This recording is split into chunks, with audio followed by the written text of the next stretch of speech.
저희 지금 첫 화면으로 띄워드려 하면 오 이거 뭐야 하실 텐데 네 저희 지금 이번 연도 수능 합격한 저희 이재시 국어학원의 자랑스러운 선배들 고3들입니다. 우리 친구들도 이제 수능을 보면 2028학년도죠. 여기 명예전당에 올라올 수 있을 거라고 생각하고요. 이 명예전당에 올라오기 위해서 어떻게 열심히 공부할지에 대해서 오늘 설명회를 통해서 말씀을 드리겠습니다. 자, 그러면 이제 시간이 되었기 때문에 저는 시작을 하겠습니다. 네, 이재시 국어학원 예비 중2를 정말 격하게 환영합니다. 사실은 제가 오늘 그 계획했던 게 뭐였냐면 그 아마존의 음악을 틀고 제가 한번 이렇게 춤을 추면서 시작을 하려고 했어요. 그 이유가 얼마 전에 진산중에서 축제를 했는데 저희 2학년 친구가 내신 시험 끝나고 저한테 재밌는 영상을 보여준다면서 그 아마존 영상을 보여줬는데 축제 영상이었거든요. 근데 거기에 너무 반가운 우리 1학년 친구가 너무 귀엽게 춤을 추고 있더라고요. 그래서 제가 그 일주일 동안 울적할 때마다 그 영상을 돌려가면서 봤습니다. 네, 언젠가 기회가 된다면 친구들 앞에서 선보일 수 있겠죠. 안녕하세요. 자, 그러면 이재시 국어학원의 예비 중2 과정에 대해서 본격적으로 설명을 드리겠습니다. 사전에 어머님들께서 남겨주신 질문들 중에 최다 질문입니다. 공통적으로 가장 많이 올려주신 질문이 크게 4가지가 있었는데요. 첫 번째는 앞으로의 수업 방향과 계획이 어떠한지에 대해서 질문 주셨고요. 두 번째는 중학교 국어가 어떤지 궁금하다. 그리고 우리 아이가 중2가 되면 가장 신경 쓸 것이 무엇인지가 궁금하다라고 하셨습니다. 세 번째는 앞으로 이제 우리 아이들이 첫 내신 시험을 치르게 되는데 내신 수업은 어떻게 준비하고 있는지에 대해서 궁금해 하셨고요. 마지막으로 정규 수업과 겨울학기의 특강 시간표에 대해서도 문의를 주셨습니다. 다행히도 제가 미리 계획했던 설명의 내용이 어머님들께서 질문 주셨던 내용들과 대부분 다 겹치는 내용들이기 때문에 오늘 설명을 끝까지 들어주신다면 이러한 질문들에 대한 이러한 궁금증이 해결되실 거라고 생각합니다. 자, 그러면 진행하겠습니다. 설명회에서 첫 번째, 내일에 대한 약속이라고 제목을 붙여봤습니다. 내일에 대한 약속은 우리 아이들이 나중에 고등학생이 되고 수능 국어를 맞이하게 됐을 때에 대한 기본을 탄탄하게 다지는 과정이라고 할 수 있습니다. 그리고 이러한 기본 탄탄은 저희 정규 과정을 통해서 이루어집니다. 두 번째는 현재에 대한 확인입니다. 현재 우리 아이들의 학습 역량이 어느 정도인지 이번에 첫 내신을 통해서 이런 부분들을 확인할 수 있을 거라고 생각하고요. 내신 국어를 통해서 실력을 점검하는 것. 그래서 크게 1부와 2부로 구성이 되어 있는데 1부에서는 정규 과정, 2부에서는 내신 대비 과정에 대해서 설명을 드리겠습니다. 먼저 정규 과정에 대해 설명을 드리겠습니다. 저희가 아마 요 화면 예비 중1 설명회를 오셨던 작년에 예비 중1 설명회를 오셨던 어머님이라면 어쩌면 보셨고 기억하실 수도 있을 것 같습니다. 제가 일부러 요거를 그대로 가져왔습니다. 왜냐하면 제가 처음에 예비 중1 과정에서 어머님들께 설명을 드리고 약속을 드렸던 부분이기 때문에 지금 현재 이 단계가 어떻게 진행되고 있는지에 대해서 다시 한번 말씀을 드리고 또 제 자신도 이러한 약속이 잘 이행되고 있는지를 확인하기 위해서 이 PPT를 다시 띄웠습니다. 예비 중1 과정은 우리 아이들 독서 중심이었습니다. 그래서 독서와 글쓰기를 통해서 문해력의 기본 토대를 세우는 시기였고요. 중1 과정은 우리 아이들 이제 다음 주면은 중1 과정이 마무리가 됩니다. 중1 과정은 중등에서 수능까지의 국어의 튼튼한 기초를 세우는 시기입니다. 그래서 학교 교육 과정에서는 배우지 않았던 수능 국어의 기초적인 개념을 학습하는 단계였다라고 할 수 있습니다. 그리고 이제 12월 31일 그리고 1월 1일부터 본격적으로 중2 과정이 시작됩니다. 중2 과정은 점검과 확인이라고 목표를 정해봤습니다. 그래서 그동안 우리 아이들이 얼마나 국어 공부를 제대로 잘 해왔는지를 점검하는 과정이고요. 그리고 사실상 이 중2 과정에서 중학교 국어의 과정 모두가 마무리가 됩니다. 그래서 본격적으로 수능 국어의 기본적인 토대를 세우는 단계라고 할 수 있습니다. 그리고 중등 과정의 제일 마지막은 예비 고1입니다. 왜 중3이 아니고 예비 고1인지에 대해서 궁금해 하실 수 있을 것 같아요. 저희 학원에서는 중3이라고 부르지 않습니다. 예비 고1이라고 부르는 것은 예비 고1 과정에서 이미 중등 과정이 그 전에 마무리가 되었기 때문에 이때부터는 본격적으로 고등학교 국어, 국어 그리고 수능 국어를 공부하는 시기입니다. 이렇게 구성되어 있고 현재 우리 아이들의 위치가 지금 이 과정에 와 있다라는 거. 그래서 본격적으로 수능 국어의 기본 토대를 세우는 시기가 바로 정규 과정에서 이루어진다라는 거 다시 한번 강조드리고 싶습니다. 자, 그러면 중1과 중2의 차이점이 무엇일까요? 이미 제가 많이 스포일러를 했습니다. 중1 과정에서는 평가가 없었습니다. 그래서 자유학년제로서 우리 아이들이 물론 2학기 때 수행평가가 있기는 했지만 평가가 없는 아주 자유로운 1학년을 보냈습니다. 그렇지만 이제 중2 과정부터는 본격적인 평가가 이루어집니다. 자, 그렇다면 중학교에서는 어떻게 평가를 할까요? 자, 학업 성취 평가를 일단은 저희가 중심학교를 가지고 한번 살펴보겠습니다. 저희 주변에서 가까운 석천중학교를 먼저 보니까요. 지필평가가 50%이고 수행평가가 50%입니다. 물론 지필평가는 내신을 이야기하는 거고요. 지필평가 중요하다라는 것은 제가 강조하지 않아도 많은 어머님들 그리고 우리 학생들 알고 있을 거라고 생각합니다.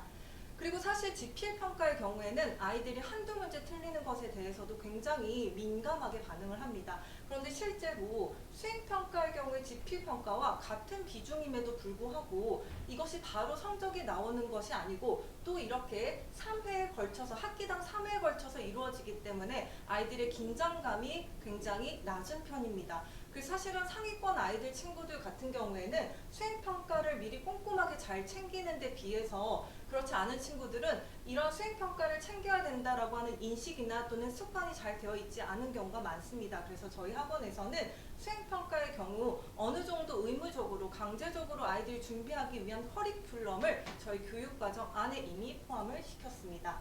자, 그러면 상일중학교도 한번 보겠습니다. 상일중학교도 마찬가지로 지필평가와 수행평가가 각각 50%이고요. 수행평가의 공통적인 내용은 뭐냐면 바로 독서일지입니다. 그래서 아이들 자주 쓰고 있는 저희 학원에서 쓰고 있는 독서 감상문이라고 하는 것이 수행평가에 포함되고 있고요. 그리고 발표학이나 1학기 수행평가의 과정에선 대체로 대부분의 학교들이 공통수행의 내용이 설명하는 글쓰기를 출제합니다. 왜냐하면은 그런 어떤 설명하는 글쓰기라고 하는 것이 2학년 1학기 단원에 있기 때문에 그 단원의 경우에는 지필평가보다는 수행평가를 통해서 평가하는 경우가 많습니다. 그렇게 대부분 공통 수행 내용으로 가지고 있기 때문에 그런 부분들은 저희가 미리 아이들과 함께 준비를 합니다. 자, 그러면 중학교에서는 이런 방식으로 평가를 하고 있는데 고등학교는 어떨까? 고등학교는 어떨까요, 어머님들? 고등학교도 마찬가지입니다. 물론 모든 학교를 저희가 다 샘플로 보여드릴 수는 없지만 예를 들면 중원교의 경우에도 보니까 지필평가와 수행평가가 각각 55%, 45%를 차지하고 있는 것을 볼 수 있습니다. 지필평가의 경우에는 여기서 보니까 1차와 2차가 있네요. 이 차이가 뭐냐면 아까 보여드렸던 석천중학교하고 상일중학교 같은 경우에는 부천 지역의 대부분의 중학교가 그러하듯이 중간고사가 없이 기말고사만 진행되는 경우가 많습니다. 그렇지만 인천 지역의 학교들 같은 경우에는 중간고사와 기말고사가 둘 다 진행이 됩니다. 그렇기 때문에 우리 아이들 내신 기간도 준비하는 기간도 각각의 학교에 따라서 달라질 수 있습니다. 자, 이 점 먼저 짚어드렸고요. 자, 중원고의 경우에도 보니까 지필평가와 수행평가가 각각 55%와 45%이고요. 수행평가의 내용을 보니까 이 내용 역시도 중학교에서 실시했던 수행평가와 비슷한 유형으로 이루어진다는 것을 알 수 있습니다. 그런데 특히 고등학교 갔을 때 수행평가의 경우에 보면 독서 기록장이나 문학감상 퀴즈를 풀 때 예를 들면은 난자이가 쏘아올린 작은 공이라는 작품이 있는데 이 작품과 관련해서 문학감상 퀴즈를 풀어라 라고 하는데 고등학생들의 경우에는 이 글의 전문을 읽기가 사실은 시간적으로 쉽지 않습니다. 그렇기 때문에 저희가 아이들과 함께 보는 독서의 경우에는 고등학교 수행평가에 대한 대비까지 함께 염두에 두고 있다는 것도 강조드리고 싶습니다. 자, 그러면 본격적으로 우리 아이들이 중학교 2학년이 되면 교과서에서는 어떤 내용을 배우게 될지에 대해서도 한번 살펴보겠습니다. 천재박 교과서인데요. 천재 박영목 저자의 교과서입니다. 주로 석천중과 중흥중에서 이 출판사를 택하고 있고요. 단원의 내용을 한번 살펴보니까 1단원의 경우에는 엄마 걱정이라는 시와 동백꽃이라는 소설 작품이 있었습니다. 그 다음에 2단원 같은 경우에는 읽기와 발표하기였고요. 3단원은 담화와 소통과 공감이라는 문법 단원이고요. 4단원의 경우에는 먼 후회가 더군 아름답다 마찬가지로 시이고 양반전이라고 하는 고전 소설이 들어가 있었습니다. 그래서 1단원과 4단원의 경우에는 시와 소설 문학이고요. 2단원에서 배우는 읽기와 발표하기 같은 경우에는 나중에 우리 아이들이 고등학교에 갔을 때 화작이나 또는 비문학과 관련성이 있습니다. 3단원의 경우에는 문법이었습니다.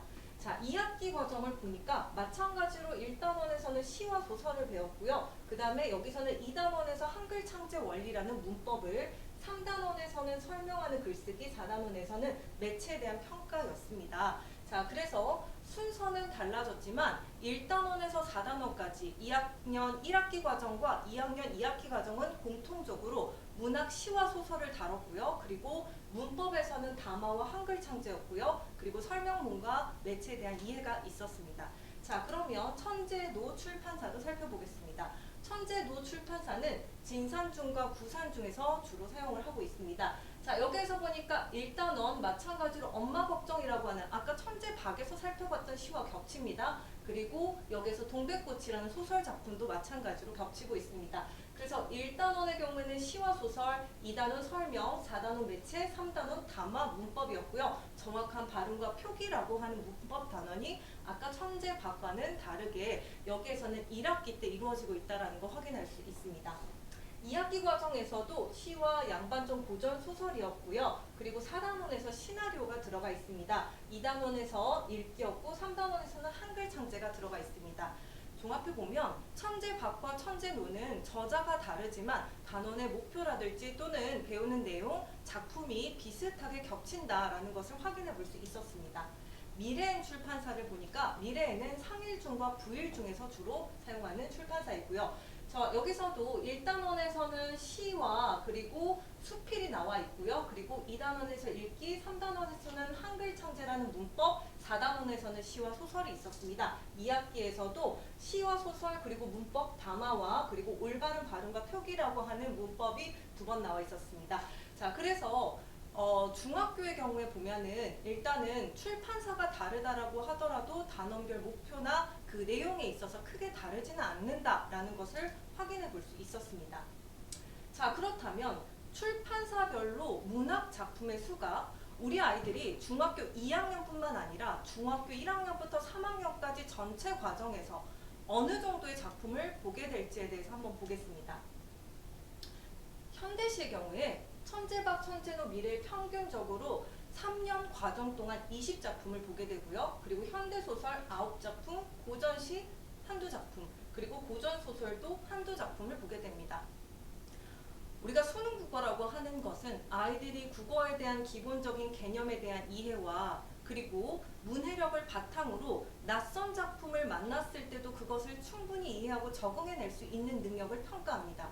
그런데 우리 아이들이 학교 교육에서 이루어지는 이러한 문학 작품의 수만으로 그런 어떤 수능 국어에 대한 대비가 충분할까요? 결국 그렇지가 않겠죠. 그렇기 때문에 저희 이재식 국어학원의 정규 과정에서는 아이들이 중학교 과정에서 수능 국어에 대한 기본적인 개념뿐만 아니라 더 많은 낯선 작품들을 접하면서 이해하고 분석할 수 있는 능력을 기르는 데 초점을 두고 있습니다. 자, 이러한 목표를 가지고 정규 과정이 이루어지고 있는데요. 일단 1학기 정규 과정에서 1월부터 5월까지의 내용을 한번 살펴보겠습니다. 1월부터 5월까지 보면은 여기에 보면 저희가 어떤 작품으로 수업을 진행할지에 대해서 세부적인 내용이 이미 1년의 교육과정이 다 나와 있습니다. 그렇기 때문에 그때그때 맞추어서 진행하는 것이 아니라 전년도에 해왔던 방식에 대해서 점검을 하고 그 점검한 내용에 대해서 보완을 해서 1년의 커리큘럼이 이미 정해져 있습니다. 자, 그래서 여기서 보니까 1월에서 3월까지는 주로 현대시를 문학에서는 다루고 있고 비문학의 경우에는 인문, 사회, 과학, 기술, 예술 이러한 영역들을 매주 다르게 접근을 하고 있고요. 그리고 2학년 교과 독서의 경우에 1월부터 3월까지는 수필이나 설명문이나 논설문이나 또 소설, 다양한 영역의 글들을 읽으면서 그 영역과 관련된 글쓰기를 진행을 하고 있고요. 그리고 4월부터 5월까지는 소설 작품을 다루고 있습니다. 이 부분은 조금 이따 더 자세하게 설명을 드리겠습니다. 문법의 경우에는 1월부터 2월까지 우리 아이들 2학년이 되기 전에 2학년 1학기 문법 과정을 마무리를 합니다. 그리고 나서 의문의 체계와 품사 그리고 중학교 교육 과정에는 없지만 아이들이 반드시 알아야 하는 형태소와 단어 형성법을 배우고 있습니다. 자, 좀 더 눈에 잘 들어오게 표를 만들어 봤습니다. 정리해보면 1월부터 3월까지 총 현대시를 12작품을 보게 되는데요. 사람과 자연, 내면과 삶, 나라와 사회라는 다양한 주제를 가지고 현대시를 분석하게 되고요. 4월과 5월에는 각각 현대소설과 고전 시가를 4작품씩 다루게 됩니다. 문법의 경우에 1, 2월 달에는 2학년 1학기 문법 그리고 3, 4, 5월 달에는 아이들의 수능 기본 문법에 대해서 다시 한번 반복해서 학습을 합니다. 자, 그리고 교과 독서인데요. 교과 독서를 보면 1월부터 3월까지는 아까 말씀드린 대로 다양한 영역의 글들을 보면서 특히 3월 달에는 아이들이 2학년 1학기에 공통적으로 이루어지는 수행평가인 설명문과 관련돼서 수행평가 대비를 이 달에는 주로 하게 됩니다. 사실 우리 지난주에 아이들에게 설명하는 글쓰기를 다양한 표현법을 활용해서 써와라 라고 이미 숙제를 내줬고요. 이 부분은 본격적으로 학교 가기 전에 한 번 더 제필을 통해서 다듬어서 아이들에게 전달할 예정입니다. 자, 그리고 4월과 5월 과정부터 어머님들께서 자, 여기에 주목하셔야 됩니다. 자, 이 커리큘럼은 제가 자부하지만 이제식 국어 학원에서만 보실 수 있는 커리큘럼입니다. 자, 여기서 보니까 개인과 사회, 전쟁과 인간의 존엄성이라고 하는 주제가 있습니다. 이 주제는 아이들이 고등학교 1학년이 되었을 때 공통사회라는 과목을 배우는데 이 공통사회에 있는 주요 단원입니다. 주요 단원의 내용을 먼저 그 개념을 설명을 하고요. 이 개념과 연관되어 있는 소설 작품들을 보게 됩니다. 운수 좋은 날, 서투른 도적, 달밤, 너와 나만의 시간. 이러한 작품들은 어떤 작품들이냐면 고등학생이 되었을 때 EBS 수능특강 문학에 실려있는 소설 작품들입니다. 우리 아이들은 이러한 소설들을 중학교 2학년 때 그 전문을 먼저 다 살펴보고 고등학교에 올라가게 되는 겁니다. 당연히 나중에 고등학교에 갔을 때 이 작품들을 다시 만났을 때 훨씬 더 정확하고 깊이 있게 이해할 수 있다라는 의미죠. 자, 2학기 정규과정의 7월부터 10월까지의 과정을 보겠습니다. 자, 여기에서 보니까 7월과 8월에는 주로 고전 소설과 고전 시가가 있고요. 9월에서 10월까지는 현대시를 다시 한번 봅니다. 자, 2학년 교과 독서의 과정에서도 지금 다양한 작품들이 여기에 나열되어 있는데요. 마찬가지로 어머님들 조금 더 눈에 잘 들어오는 방식으로 정리를 해봤습니다. 자, 7, 8월 고전시가, 고전수필, 소설, 시나리오입니다. 아까 말씀드렸던 것처럼 우리 중학교 교육과정에서 고전시가와 고전소설의 경우에는 평균적으로 한두 작품밖에 다루질 않습니다. 그렇기 때문에 7월과 8월에 특히 여름방학의 기간 동안 아이들이 어렵게 생각하는 고전시가와 고전소설을 좀 더 자세히 깊이 있게 다루고요. 9월과 10월에는 현대시를 주로 출제되는 주요 출제 작가를 중심으로 8작품씩을 보게 됩니다. 문법의 경우에는 1학기의 내용을 여름방학에 한번 종합하고요. 그리고 8월 달에는 아이들이 가장 어려워하는 표준 발음법과 의문의 변동에 대해서 배우고요. 마지막에 3학년 과정에서 배우는 문장과 문장 성분의 과정을 미리 선행을 하게 됩니다. 교과 독서의 경우에는 아까 말씀드렸던 공통사회와 수능특강 문학을 결합한 전쟁과 인간의 존엄성, 생활 공간과 사회라고 하는 주제로서 신짜오 신짜오, 노새 두 마리 명랑한 밤길, 도도한 생활 이러한 작품들을 접하게 되는데요. 중요한 것은 7월과 9월에는 각각 2차례씩 수능 기출문제 풀이와 논술을 하게 됩니다. 대학 입시에서 논술 문제는 대부분 대학교에서 목표하는 바가 뭐냐면 고등학교 때 공통적으로 배우는 사회나 국어의 내용을 통합적으로 이해할 수 있는 능력을 평가합니다. 그래서 저희가 공통사회와 문학을 결합시켜서 이것을 대입논술의 형식으로 아이들에게 서술형 글쓰기를 평가할 계획입니다. 자, 마지막으로 10월 달에 이루어지는 교과 독서의 경우에는 3학년 1학기 때 이루어지는 수행평가를 미리 대비하고 주로 논설문과 관련된 내용이 많기 때문에 이 내용을 어느 정도 아이들이 미리 작성을 할 수 있도록 10월 교육과정이 설계가 되어 있습니다. 아마 중간에 보면은 5월과 6월 그리고 11월과 12월은 어떻게 됐는지 궁금하실 것 같아요. 자, 이게 바로 내신 기간입니다. 자, 그 전에 2학기 정규 시간표를 살펴보겠습니다. 정규 수업은 주 1회 3시간 이루어지고요. 수업 내용은 우리 1학년 때 마찬가지로 1교시에는 어휘 테스트와 비문학, 2교시에는 문학과 문법, 3교시에는 교과 독서로 이루어집니다.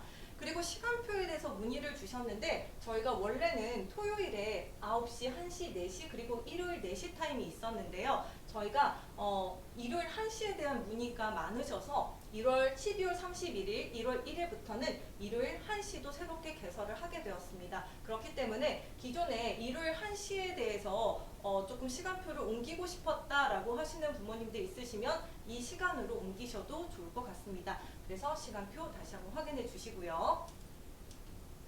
자, 제가 지금부터 창을 띄우는데 자, 이게 뭘까요? 자, 글씨가 잘 보이실지 모르겠습니다. 2023학년도 대학 수학능력 시험 문제지라고 되어 있습니다. 몇 학년이 풀었을까요, 어머님들? 혹시 채팅창을 한번 이용해 보실까요?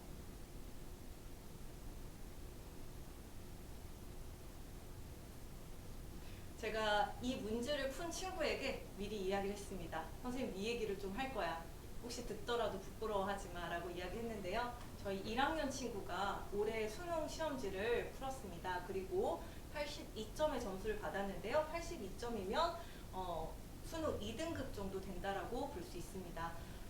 이 친구가 문제를 푸는 과정이 사실 중요합니다. 푸는 과정을 보면은 문제를 정말 정확하게 풀기 위해서 비문학 같은 경우에 지문 분석을 매우 꼼꼼하게 했다라는 것을 알 수 있습니다. 어떻게 중학교 1학년 친구가 얼마나 뛰어난 영재길래 수능 문제를 풀어서 이 정도의 점수를 받을까 아마 궁금해하실 것 같아요. 그런데 사실 이 친구가 매우 뛰어난 것도 사실이지만 이러한 수능 문제 유형을 우리 아이들은 이미 4차례 풀어왔다라는 사실입니다. 1학년 때 학력평가를 통해서 4번의 학력평가를 통해서 이러한 수능 문제 유형에 대해서 어느 정도 익숙해져 있고 저희 정규 과정이 수능 국어의 기초를 다지는 과정으로 이루어졌기 때문에 아마 이러한 약간은 기적적인 이런 일들도 이루어지지 않았을까라는 생각을 해봤습니다. 자, 그러면 정규 교육 과정에 대해서 어떻게 교재가 이루어져 있는지 살펴보겠습니다. 첫 번째 문학입니다. 문학의 경우에는 먼저 개념에 대한 정리,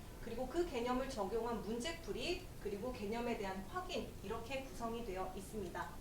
문법의 경우에도 마찬가지로 기본적으로는 개념을 잘 이해해야 하는 거고요. 그 개념을 적용한 문제풀이와 그리고 다시 한번 암기의 방식으로 구성이 되어 있습니다. 비문학의 경우에는 현재 우리 아이들이 풀고 있는 문제의 수준이 시중 교재에서 보통 1, 2, 3단계로 이루어져 있는데 이미 2단계가 마무리됐고 3단계에 들어가 있습니다. 그래서 아마 2학년 1학기 과정쯤이면 3단계까지 마무리가 되고 본격적으로 2학기 때부터는 수능 기출문제도 충분히 풀어낼 수 있을 것이라고 생각을 합니다.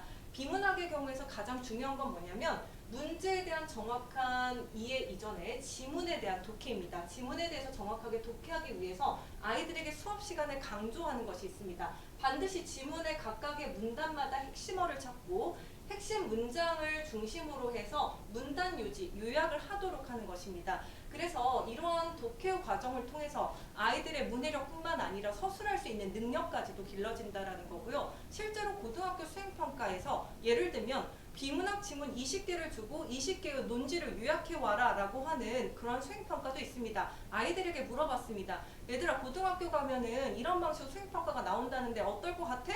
그런데 대부분의 아이들 그다지 놀라지 않았습니다. 그냥 수업 시간에 해왔던 것을 마찬가지로 조금 더 심화되고 어려운 내용으로 한다는 것일 뿐이지 이러한 과정 자체가 우리 아이들이 고등학생이 되었을 때 결코 낯설지 않을 것이라는 이런 훈련의 과정이 있기 때문입니다. 자, 이번에는 교과 독서입니다. 교과 독서의 경우에는 긴 글의 경우에는 아이들에게 미리 읽어오도록 합니다. 그래서 읽으면서 중간중간에 있는 질문들에 대해서 미리 작성을 해오도록 하고요. 수업 시간에는 조금 더 심화된 주제 질문을 던지고 선생님이 이 내용에 대해서 미리 설명을 한 다음에 질문에 대한 답을 작성하라고 합니다. 그러면 아이들이 각자 시간을 가지고 빠른 시간 안에 질문에 대한 답안을 작성을 하고요. 그리고 나서 이 내용을 선생님이 다시 한번 설명을 하고 종합된 내용을 개요를 작성한 다음에 긴 글로 써오도록 숙제를 내주고 있습니다. 자, 그래서 아이들이 작성을 해온 내용은 이렇게 원고지 노트에서 아이들이 작성한 것을 그 다음 주에 첨삭하는 서면 피드백을 통해서 첨삭이 이루어집니다. 아마 저희 학원에서 이 첨삭과 관련해서는 어머님들이 굉장히 좋아하시는 걸로 알고 있습니다. 그래서 꼼꼼하게 서면으로 피드백을 하고요. 그리고 7월과 9월에 아이들 여름방학 때는 이 첨삭을 좀 더 대면으로 더 정확하고 자세하게 하고 있습니다. 자, 워크북입니다. 워크북의 경우에는 아이들이 그 주에 배웠던 문학과 문법 그리고 배우지 않은 비문학 지문을 집에서 매주 풀어오도록 하는 건데요. 첫 번째는 서머리가 있습니다. 들어온 지 얼마 안 되는 친구들은 이 서머리를 어떻게 해야 될지 굉장히 난감해하는데요. 그래서 아이들에게 샘플을 보여줍니다. 서머리의 경우에는 아이들이 각각 자유롭게 자신이 그 주에 이해한 핵심적인 내용을 여기에 정리해 오도록 하는 거고요.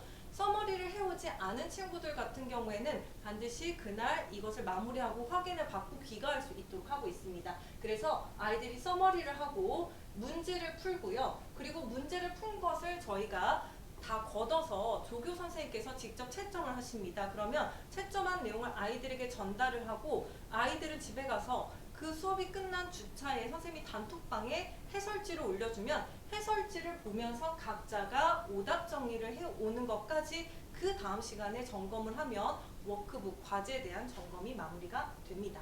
그리고 이 과제와 관련된 아이들의 이행 정도는 어머님들께 매주 문자로 피드백을 드리고 있습니다.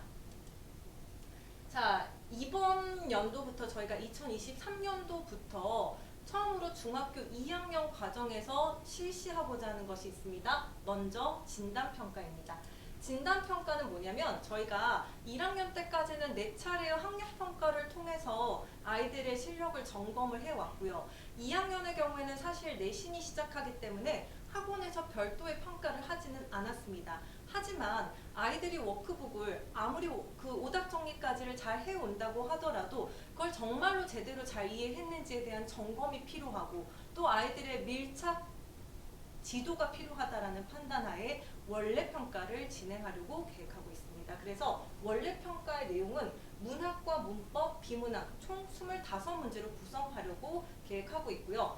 문학에서 내신형이라고 하는 것은 아이들이 그 달에 배웠던 내용이고요. 수능형이라고 하는 것은 배우진 않았지만 개념을 토대로 해서 낯선 작품을 분석할 수 있도록 문제를 출제할 계획입니다. 그리고 문법의 경우에는 아이들이 배웠던 내용, 비문학은 처음 보는 지문으로 총 25문항을 구성하려고 계획하고 있습니다. 그리고 이렇게 진단평가가 실시된 이후에는 아이들 1대1로 클리닉을 통해서 어떤 부분에서 미흡하고 어떤 부분에서 보완해야 하는지를 클리닉을 통해서 보다 더 정확하게 살펴보고 아이들이 실력이 향상될 수 있도록 이런 프로그램을 계획했습니다. 자, 그래서 1대1 클리닉에 대해서 잠깐 안내드리면 1대1 클리닉은 아이들의 학원 시간표가 또 평일에도 많기 때문에 아이들과 제가 시간을 조율해서 정하고요. 보통 수요일에서 금요일 사이 오후 2시쯤부터 이루어집니다. 그리고 어떻게 구성되어 있냐면 1교시에서는 모의고사를 50분 진행하고요. 2교시에서는 문제풀이와 확인으로 30분 진행하고 마지막 3교시에서는 아이들이 그 당일에 진단평가의 내용을 제대로 정리하고 그리고 나서 그 주차에 있었던 과제를 마지막으로 점검하는 방식으로 3교시 클리닉을 구성하고 있습니다. 그래서 클리닉의 목표는 과제 완성도를 확인하고 매달 수업 내용과 워크북 문제풀이에 대한 이해를 점검하고요. 수능기출 모의고사 질의응답 및 문제풀이 등 학습 관리와 심화학습을 진행할 예정입니다. 그렇기 때문에 1대1 클리닉이라고 하는 것이 우리 아이들의 실력을 향상시켜줄 것이라고 기대하고 있습니다. 진산중이나 구산중 같은 경우에는 올해 1학년을 대상으로 처음으로 반배치고사를 실시를 했습니다. 기존에는 없었죠. 그런데 이 반배치고사를 학교에서 실시하려는 목표가 아이들 간의 학습 역량의 차이가 너무 크다 보니까 반별로 너무 그 격차가 컸습니다. 그래서 학교에서 사실은 성적에 직접적으로 반영되지는 않지만 반배치고사를 실시함으로써 아이들이 보다 더 긴장을 하게 됐고요. 또 반배치고사를 준비하는 아이들이 저와 함께 클리닉을 진행하는 과정을 통해서 미리 어떤 방식으로 클리닉을 할지에 대해서 경험을 해봤을 것이라고 생각합니다. 네, 그래서 2학년부터 달라지는 정규 과정의 핵심 세 가지를 보겠습니다. 첫 번째는 기존에 비해서 교과 독서가 심화됩니다. 그래서 수능 특강 문학 작품까지 우리 아이들이 보게 될 거라는 거 심화된 내용입니다. 두 번째는 월 1회 진단 평가를 실시하고 그리고 월 1회 클리닉을 진행한다라는 점이 2학년부터 달라지는 정규 과정의 키포인트다라고 할 수 있겠습니다. 네, 여기까지가 정규 과정이었고요. 이제부터는 내신 대비 과정에 대해서 설명을 드리겠습니다. 현재에 대한 확인이라고 했습니다. 우리 아이들 첫 내신을 통해서 그동안 자신의 학습 습관에 대해서 점검할 수 있는 아주 중요한 계기가 됩니다. 그래서 현재 자기 자신에 대한 확인과 점검이라는 점에서 내신은 100점이라는 성적보다 더 이상의 의미가 있다라고 생각합니다. 그래서 내신 과정을 통해서 아이들이 학습 습관을 잘 잡고 가야 고학년이 되었을 때, 3학년이 되고 고등학생이 되었을 때도 흔들리지 않고 입시를 준비할 수 있다라고 생각을 합니다. 자, 우리 아이들이 시험을 봤을 때 과연 어떤 문제가 어려울까요? 자, 여기에 보면은 제가 시험지를 두 개를 올렸는데요. 아마 어머님들 어두워서 잘 안 보이실 수 있을 것 같아요. 제가 말로 설명을 드리겠습니다. 여기 다 맞은 부분은 문법 부분입니다. 사실 아이들이 시험 보기 전에 가장 걱정하는 영역은 문법입니다. 문법이 어렵다라고 느껴지고 또 문법에서 많이 틀릴 것이라고 생각을 합니다. 물론 중하위권 친구들 같은 경우에는 암기를 제대로 하지 않기 때문에 문법에서 틀리는 경우도 있지만 대부분 저희 학원을 다니는 아이들 같은 경우에는 반복적인 학습을 통해서 문법을 정확하게 짚고 넘어가기 때문에 의외로 틀리는 경우가 없습니다. 그렇다면 상위권 아이들이라고 하더라도 반드시 한 번쯤 틀리는 경험을 할 수 있는데요. 이 틀리는 경험을 어떤 문제에서 하게 되냐면 자, 여기에서 보면은 잘 안 보이실 것 같아요. 시 문제입니다. 성탄제라고 하는 시 문제에서 늘 100점을 맞았던 친구가 한 문제를 틀렸습니다. 자, 왜 틀렸는지 살펴보니까 이런 문제였거든요. 이 시에서 보면은 성탄제에서 과거에 아버지가 자신이 아팠을 때 눈속을 뚫고 가서 산수유 열매, 해열제 역할을 하는 산수유 열매를 따왔습니다. 그리고 현재 나도 그때의 아버지만큼 나이를 먹고 보니 옛것이라고는 찾아볼 길 없는 성탄제 가까운 도시에는 이제 반가운 그 옛날의 것이 내리는데 즉 그때와 마찬가지로 지금도 눈이 내리고 어쩌면 성탄절 가까운 때라는 거죠. 지금쯤이겠네요. 자, 이쯤 되고 보니 30살, 서러운 30살, 나는 이제 30살이 됐습니다. 이 나의 이마에 아버지의 서늘한 옷자락, 그날 추운 이 눈 속을 뚫고 가서 상수 열매를 따왔던 아버지의 서늘한 옷자락을 느끼는 것은 이라는 대목이 있었습니다. 문제는, 이 친구가 틀린 문제는 뭐였냐면 여기에서 과거를 회상할 수 있는 직접적인 매개체를 물어봤는데 이 친구는 성탄제도 매개체라고 생각을 했습니다. 물론 우리가 넓게 본다면 그때도 성탄제쯤이었고 지금도 성탄제쯤이니까 그것을 떠올리게 할 수 있는 매개체라고 생각할 수도 있습니다. 하지만 학교에서 요구하는 정확한 답은 성탄제는 될 수 없고요. 그때 내렸던 눈, 지금 내리는 눈입니다. 눈이 직접적인 매개체라는 거죠. 자, 이 차이가 뭐냐면 우리가 직관적으로 어떤 작품에 대해서 이해할 때는 이것 또한 답이라고 생각할 수 있습니다. 하지만 내신의 경우에는 이미 어느 정도 정해진 답이 있고 이 답을 정확하게 찾는 것이 중요합니다. 그게 바로 또 수능 국어와 내신 국어의 차이라고도 볼 수 있는 거죠. 자, 그래서 이 친구는 평상시에 매우 독해력이 뛰어난 친구였지만 이 문제에서 한 문제 실수를 해서 매우 안타까운 경우였습니다. 자, 중요한 것은 내신에서의 핵심은 바로 이해와 암기입니다. 그렇기 때문에 내신에서 고득점을 받기 위해서는 평상시에 뛰어난 독해력과 뛰어난 사고력도 중요하지만 꾸준한 암기, 성실한 암기 이 부분도 중요하다라는 것. 그래서 제가 처음에 내신은 학습 습관을 점검하는 데 있어서 중요한 목적이 있다라고 말씀을 드렸습니다. 자, 그러면 우리 아이들 어떻게 첫 내신을 준비할까요? 첫 번째 준비 단계입니다. 이 단계에서는 전년도 시험 문제를 분석하고 아이들 학교 프린트를 취합하고요. 학원에서 자체 제작, 내신 대비집을 만드는 단계입니다. 선생님들이 준비하는 단계죠. 자, 2단계는 진도 수업 단계입니다. 1주차에서 약 4주차까지 학교별로 이 학교는 주로 어떤 부분에서 출제 포인트가 있어, 또 어떤 부분에서 어렵게 나와, 외부 작품은 나와 안 나와, 이러한 부분들과 관련되어 있는 학교의 특성을 아이들과 같이 이야기하고요. 그리고 진도 수업을 하고요. 매주 테스트와 개별 점검을 통해서 1주에서 4주 동안 수업이 진행이 됩니다. 자, 세 번째는 확인 평가입니다. 5주차에는 아이들의 클리닉을 통해서 개별 취약점을 분석하고 전 단원의 테스트를 진행하고 최종 클리닉을 진행합니다. 마지막으로 직전 수업에서는 출제 포인트를 다시 한번 확인하고요. 특히 아이들마다 미흡한 부분들을 중심으로 해서 그 부분에 대한 클리닉이 진행이 되고 전년도 문제를 풀이하면서 최종적으로 마무리가 됩니다.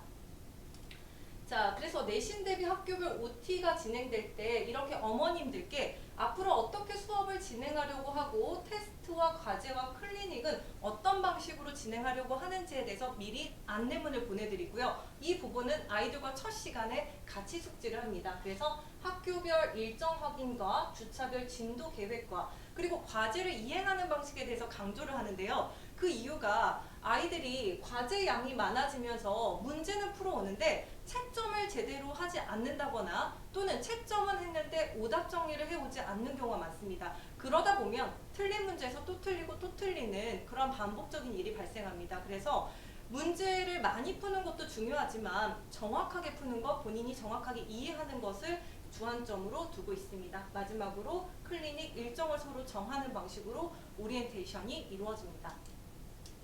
자, 내신 대비 과정에서 이루어지는 쪽지 시험과 단원 종합 테스트는 선생님들이 전년도, 전전년도에 주로 출제되어 왔던 중요한 핵심 포인트만을 바탕으로 해서 자체 제작을 합니다. 그리고 이런 테스트를 통해서 아이들 개별적으로 취약점인 부족한 부분들을 저희는 구글 시트에 다 기록을 하고 이 내용을 또 같이 공유를 합니다. 그리고 이러한 내용들을 어머님들께 피드백을 드리고 있고요. 그리고 이러한 방식으로 마지막 직전 보강에서는 실전 문제를 최종적으로 점검하는 방식으로 내신 수업을 준비합니다. 자, 그러면 내신 대비 최종 병기를 살펴보겠습니다. 첫 번째, 전년도 기출입니다. 그런데 기출문제의 경우에는 해당 학교의 기출문제뿐만 아니라 다른 학교, 같은 출판사의 다른 학교의 기출문제도 함께 풀어보고요. 학교 프린트 중요합니다. 1반부터 5반까지, 6반부터 10반까지 선생님이 다른 경우가 있고 그 선생님마다 프린트를 다르게 주는 경우가 있습니다. 그래서 모든 반에 있는 프린트를 취합해서 아이들과 함께 공유합니다. 그리고 자체 제작 내신 대비집이 있고요. 비밀 노트가 있습니다. 자, 비밀 노트는 올해 아이들에게 처음으로 만들어서 줬습니다. 자, 이걸 만들게 된 계기는 첫 내신의 첫 술은 쌤이라고 이름을 붙여봤습니다. 술, 알코올 아닙니다. 자, 첫 술이라고 하는 것은 첫 숟가락입니다. 우리 아이들 아기 때 젓가락질 못할 때 보조 젓가락으로 젓가락질 하게 만들잖아요. 그런 것처럼 첫 내신에서 어떻게 써머리 해야 될지 모르겠고 어떤 식으로 정리해야 될지 모르겠는 거, 뭐가 핵심인지 모르겠는 거, 이런 것들을 선생님이 첫 내신은 정리해 줍니다. 그래서 아이들에게 예를 들면 시의 원문을 주고 시에서 중요한 부분에 대해서 단원별 목표 내용을 여기에 정리해 줍니다. 그래서 너네가 이거 직접 다 써와. 왜냐하면 아까 성탄지 시를 예로 들었던 것처럼 시에 대한 직관적인 이해보다도 중요한 것은 암기입니다. 그래서 이 부분에 대해서 정확하게 이해했는지에 대한 빈칸을 주고요. 선생님이 작성한 주석지를 제공하고요. 마찬가지로 소설에서도 핵심적인 내용을 바탕으로 이렇게 주석지를 만들어서 하나의 노트에 시험 범위 전체 단어를 다 넣어줍니다. 석천중 같은 경우에는 우리 학원에 다니지 않은 친구들도 이 첫 서머리 노트를 보고 가지고 싶어 하면서 좀 나도 주면 안 되겠냐, 이제식 학원을 다녀라 라고 했습니다.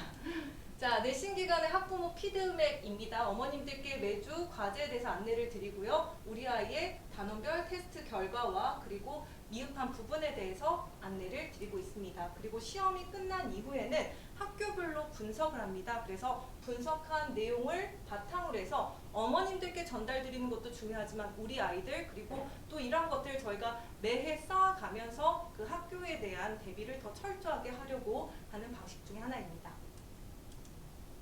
네, 저희 학원만의 온라인 학습 관리가 있죠. 일단은 매주 학습 결과를 저희가 입력을 합니다. 그래서 이 입력한 내용을 바탕으로 해서 아이들의 현재 상태를 살펴보고 어머님들과 공유를 하고 있습니다. 그래서 매주 나가는 정규 과정에서의 피드백이고요. 그리고 아까 말씀드렸던 진단평가를 실시한 이후부터 저희가 이렇게 매달 성적표가 나갈 예정입니다. 그래서 아이들의 과제에 대한 완성도 그리고 진단평가의 결과 이러한 것들을 한 장의 성적표로 어머님들께서 그 수치로 정확하게 파악해 보실 수 있도록 이제 1월 말부터 성적표가 나갈 예정입니다. 자, 어휘 테스트 같은 경우에는 저희가 1학년 때 이미 진행을 했습니다. 2학년 때도 마찬가지로 진행할 계획입니다. 그래서 어휘 테스트 영상 우리 아이들 단톡방에 매주 공유하고요. 테스트지입니다. 테스트에서 기준 점수를 통과하지 못한 친구들은 서면이나 또는 구술로 테스트를 하는데 너무 많이 틀린 경우에는 이렇게 사실은 너무 힘들겠지만 깜지를 작성해 오도록 하고 있습니다. 어휘 영상인데요. 지금 시간이 조금 부족한 것 같아서 이 부분은 넘어가도록 하겠습니다. 이렇게 어휘 영상을 10분에서 15분가량 촬영을 해서 아이들이 어휘를 보면서 학습을 하도록 하고 있습니다. 왜냐하면 아이들이 어휘 책을 보면서 그 어휘를 설명하는 내용을 이해하지 못하는 경우가 많습니다. 그래서 어휘 책에서 설명하고 있는 이 내용이 어떤 의미인지를 다양한 예시를 들어가면서 영상을 통해서 아이들의 이해를 돕고 있습니다. 영상 보강입니다. 불가피하게 그 주차에 수업을 오지 못하는 친구들을 위해서 모든 수업은 저희가 실시간 녹화를 진행을 합니다. 그래서 녹화한 내용을 결석한 친구들에게 보여주고 있고요. 그리고 나서 그 다음 주차에 왔을 때 정확하게 이해했는지를 확인하는 방식으로 온라인 영상 보강을 진행하고 있습니다. 네, 그리고 수행평가입니다. 아까 강조드렸던 지필만 중요한 게 아니죠. 자, 그럼 수행평가는 저희가 어떻게 준비하냐면 먼저 학교에서 이렇게 공문이 나옵니다. 아이들 같은 경우에 미리 저에게 이렇게 공문을 보여주는 친구들도 있어요. 그러면 사실은 굉장히 열심히 하는, 특히 여학생들은 꼭 이렇게 공지를 미리 보여주고요. 막 긴장도 합니다. 그런데 제가 이렇게 남녀를 차별하는 것은 아니지만 일부 좀 남학생들은 우리 수행평가 있었어요? 라는 경우도 많습니다. 그러면 제가 너네 이런 거 있었어 라고 채찍질을 하면서 언제까지 선생님한테 써서 내 라고 합니다. 근데 이 수행평가는 정규 수업 시간엔 할 수 없기 때문에 주로 아이들이 메일로 보내거나 카톡으로 저에게 따로 전송을 합니다. 그러면 이런 방식으로 아이들과 주고받은 내용 그리고 이렇게 온라인 서면 첨삭을 통해서 아이들에게 피드백을 진행을 하고 있습니다. 그런데 조금 욕심이 있는 친구들은 학원으로 찾아와서 수행평가 첨삭을 받고 있습니다. 아주 환영입니다. 그리고 글짓기 대회 나가는 친구들도 많아요. 제가 이번에 설명회 준비하면서 자, 너네 1학기 때 글짓기 대회 나가서 상 탄 친구 손들어봐 라고 했더니 정말 상당히 많았습니다. 그래서 제가 그럼 자랑 좀 하게 선생님한테 상장 좀 보내봐 라고 했더니 각각의 이유로 학교 선생님 상장을 가져가서 안 줬어요. 어디 있는지 모르겠어요 라고 해서 매우 안타까웠는데요. 저희 친구들 수행평가뿐만 아니라 글짓기 대회에 나가서도 다양하게 상을 받고 있고요. 정말 학교마다 상 받는 친구들 많습니다. 그리고 재미있는 것은 올해는 유독 조금 욕심 있는 친구들이 많았어요. 그래서 정교 부회장 그 선거에 나가는 친구들이 꽤 있었고요. 선거에 나가는 자기의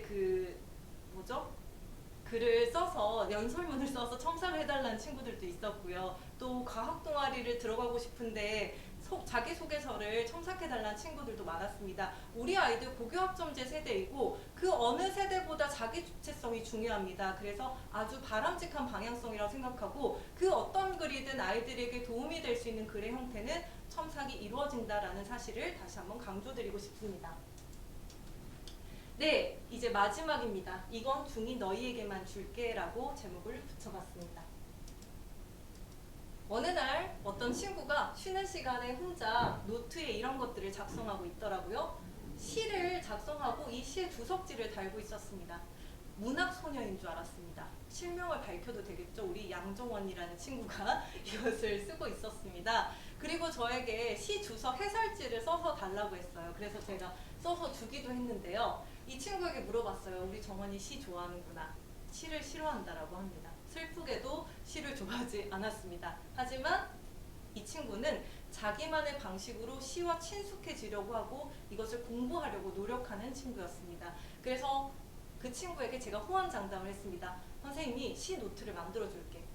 그리고 나서 이 과정을 준비하면서 조금은 힘들었지만 저는 올해 가장 중요한 나름대로의 사업으로 현대시 노트라고 하는 교재를 만들고 있습니다. 현재 제작 중이고요.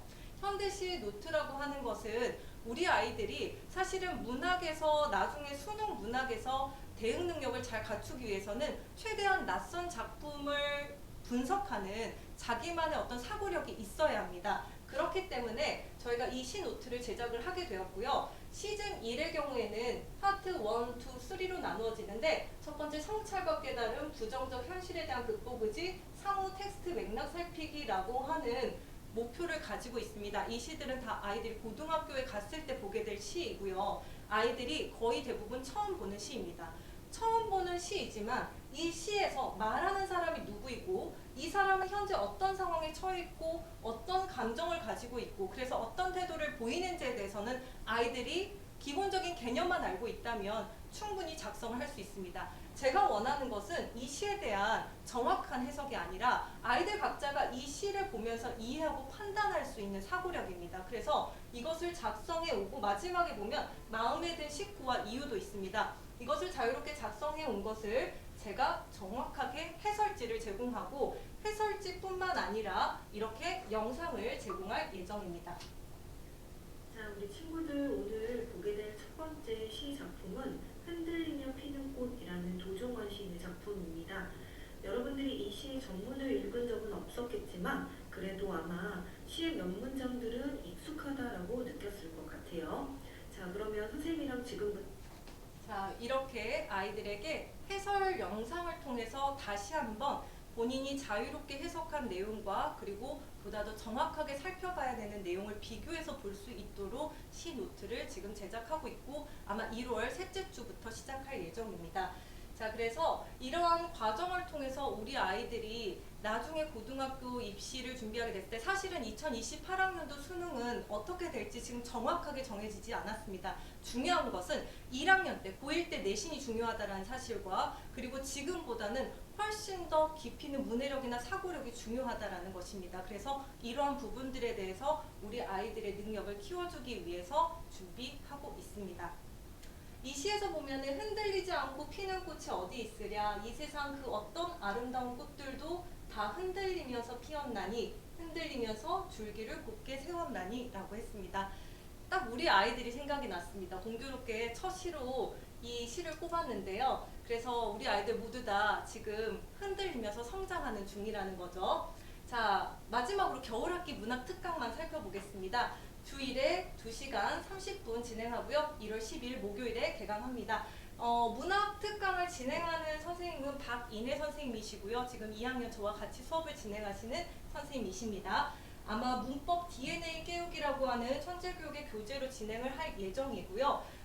1학년 때 문법의 기초가 되지 않았거나 또는 문법이 약한 친구들, 추가적인 공부를 해야 되는 친구들 반드시 이 문법 특강을 들을 수 있도록 어머님들께서도 격려해 주시고요. 이미 많은 친구들이 신청을 하고 있습니다.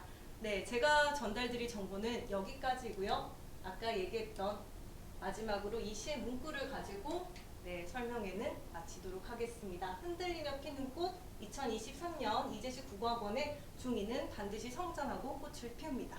감사합니다.